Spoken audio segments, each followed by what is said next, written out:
अगर आपको मेरी कहानियाँ अच्छी लग रही हैं तो मेरे चैनल को ज़रूर सब्सक्राइब कर देना। धन्यवाद।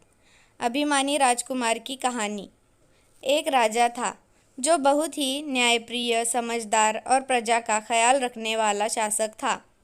इसलिए उसकी प्रजा भी उसे बहुत प्यार करती थी। राजा को किसी बात की कोई कमी नहीं थी। उसके पास हर वह चीज़ थी जिससे वह सुखी रह सकता था। लेकिन सिर्फ एक की कमी थी, संतान सुख की। बस एक कारण था कि वजह से वह दुखी रहता था। अपने राजा को दुखी देखकर उससे प्यार करने वाली प्रजा भी राजा के लिए दुखी होती थी। राजा का भाग्य बहुत अच्छा था, इसीलिए देर से ही सही उसे संतान प्राप्ति हुई और उसे घर में एक प्यारा सा राजकुमार ने जन्म लिया। पुत्र प्राप्ति की खुशी में राजा ने बहुत बड़ा जश्न मनाया, एक बड़ा उत्सव किया और प्रजा को भी खुश किया। काफ़ी लंबे समय के बाद पुत्र प्राप्ति होने के कारण राजकुमार को ज़्यादा ही लाड़ प्यार से बड़ा किया जाने लगा।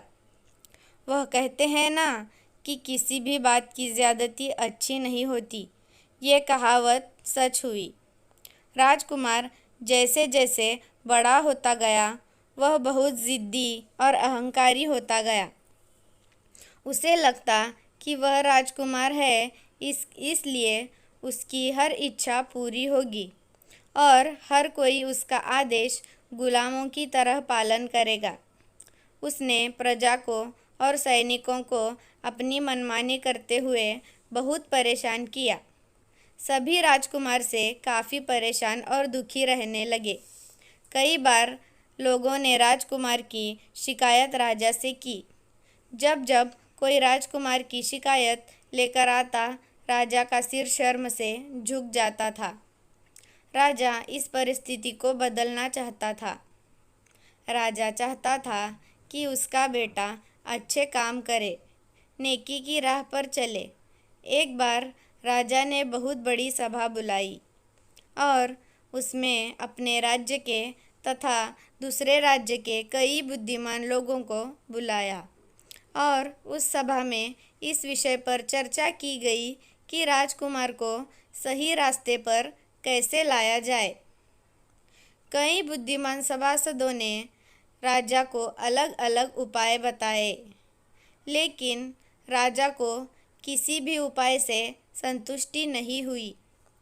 अंत में एक मंत्री ने राजा से कहा कि राजा जी, राजकुमार को सही रास्ते पर लाने के लिए एक साधारण जीवन जीने की आवश्यकता है। अगर आप चाहे तो उन्हें आपके राजगुरु के आश्रम में कुछ समय तक के लिए रहने के लिए भेज सकते हैं।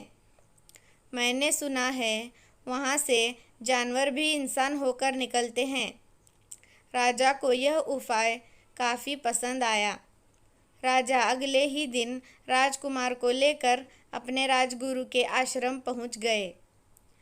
राजा गुरु से अकेले में मिले और उनसे राजकुमार के बारे में सारी बात बताई। राजा की बात सुनने के बाद राजगुरु ने राजा को आश्वासन दिया कि अगली बार जब वो राजकुमार से मिलेंगे तो बहुत खुश होंगे। राजा राजकुमार को वहाँ पर छोड़कर अपने राज्य वापस लौट गए। उसी दिन से राजकुमार का आश्रम जीवन शुरू हो गया। गुरु ने राजकुमार को आश्रम के सारे नियम बता दिए।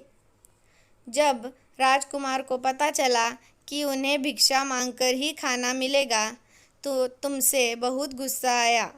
वह गुरु और आश्रम में रहने वाले सभी शिष्यों को बुरा भला कहने लगा। जैसे जैसे समय बीतता गया, राजकुमार को तेज़ भूख लगने लगी, लेकिन अपनी अकड़ में राजकुमार ने पूछा नहीं मांगी। पहले दिन तो अपनी अकड़ के कारण राजकुमार भूखा ही सो गया, लेकिन अगले दिन उससे और ज़्यादा भूखा नहीं रहा गया। ना चाहते हुए भी वह बाकी शिष्यों के साथ भिक्षा मांगने के लिए गया। राजकुमार की खराब वाणी की वजह से उसे कोई भिक्षा नहीं देता था। फिर भी अन्य बैठकर खाने की वजह से उसे थोड़ा सा खाना मिल जाता था। धीरे धीरे राजकुमार की वाणी मीठी होती चली गई। 1 महीने के बाद उसे अच्छी भिक्षा मिली और उसने भरपेट खाना खाया। धीरे धीरे आश्रम के बाकी नियमों की वजह से राजकुमार के सुबह में और वर्तन में बहुत ज़्यादा बदलाव आया।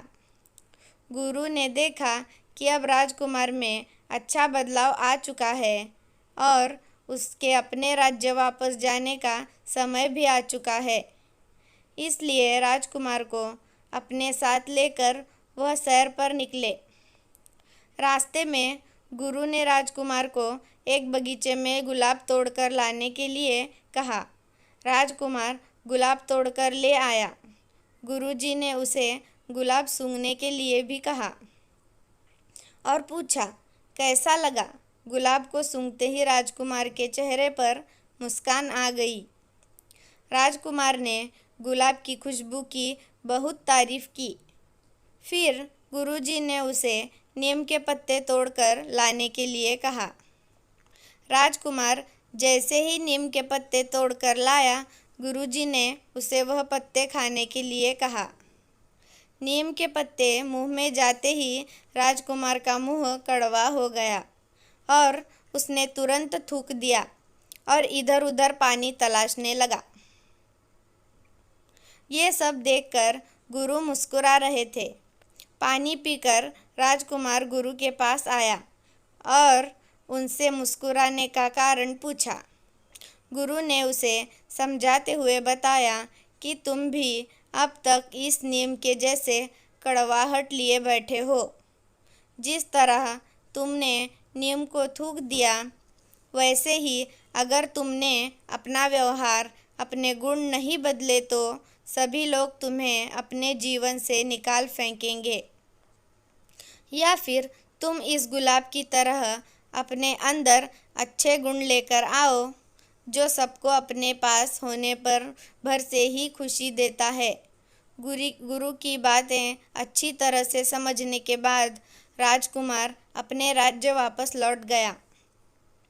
राजकुमार के व्यवहार और स्वभाव में आए परिवर्तन से न सिर्फ राजा बल्कि सभी मंत्री, सैनिक और प्रजा काफ़ी खुश थी।